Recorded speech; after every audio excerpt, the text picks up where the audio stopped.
Oh, sorry about that. I got interrupted. But let's finish this one up. So we're looking for less than here, right? So the 79, less than 70, or 79 or less people, I think is what it said. So we're doing 79 over 110. That gives us 0.7182, right? So we will pretty much do exactly what we did before. Go down here to the normal CDF, right?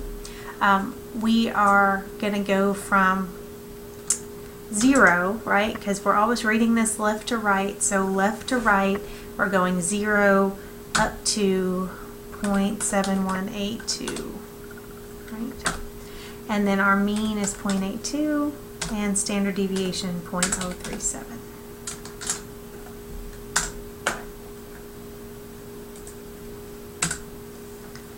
Get 0.00297, so that's going to round up to 0.0030, right?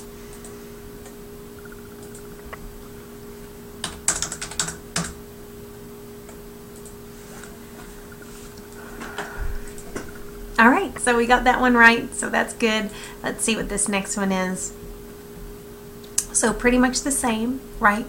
But what you have to look out for is here, okay? So if on a problem it says x equal to a value, just remember you have to convert that to a p hat, right? If we're talking about proportions.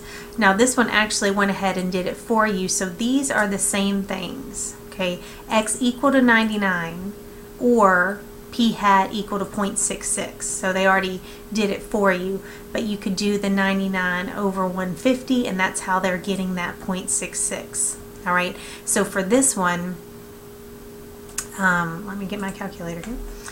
So we're going to do normal CDF, right, because we're trying to find the area.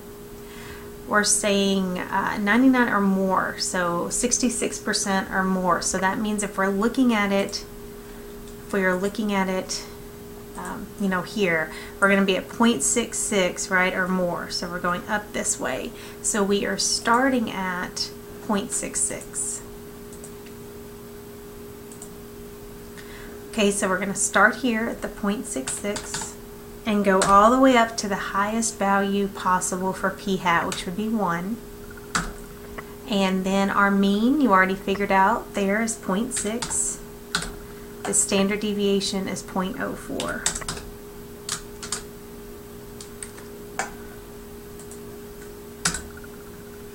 And we get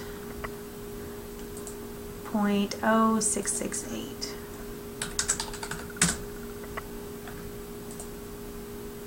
All right. Okay, and then real quick, I was just going to tell you on the normal chart, just in case you're having trouble reading that. The normal chart, of course, you're going to use if you have the z, so if you've actually figured out the x minus mu over sigma, or the p hat minus p over the standard deviation. But once you find the z, so let's say we had a z of, if we were looking at something here,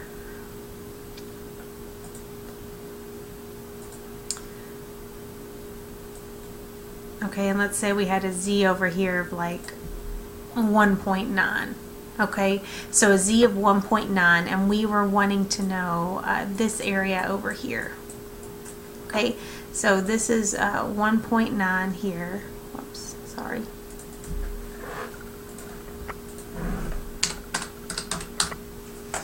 All right, and we want to find this area over here, right? So let's go back to the normal chart. So 1.9, you go to the 1.9, and then if it doesn't have a second decimal, you'd go to the 0, right? So it's like 1.90, and I get this 0.9713, right? Okay, so 0.9713 is not this area, right? There's no way that little area is 97%. 0.9713 is this area here, right, from here over to here. Okay, so we want to get the opposite area, right? We don't want this one, we want this over here.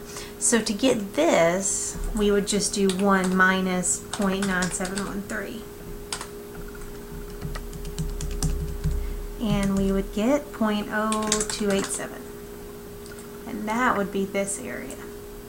Okay, so I don't know what you might have been having trouble figuring out, but if it was that, sometimes that's an issue. The other thing is, if you're using the normal chart, if you have the area, like if we want to know, you know, the lowest 10% has what z value, then you're going to go inside here and look for like the closest thing to 10% or 0.10, which would be this here, that 0.1003, and then we would see what z corresponds to that. So we'd go over and that'd be negative 1.28. So you can also use the normal chart that way. Alright, so I hope that helps some. Sorry I had to cut it into 2 videos, but if you have any other questions, let me know, and I'll try to get back with you. Of course, all this stuff we just did for proportions, you would pretty much do the same way for the sampling distribution of x bar, except the mean is going to be equal to the mean of the population, right? And then the standard deviation is equal to sigma over the square root of n. But you could still do, you know, your boundaries and all that stuff the same. You're just thinking about means instead of proportions. All right? All right, so good luck studying, and I'll talk to you soon.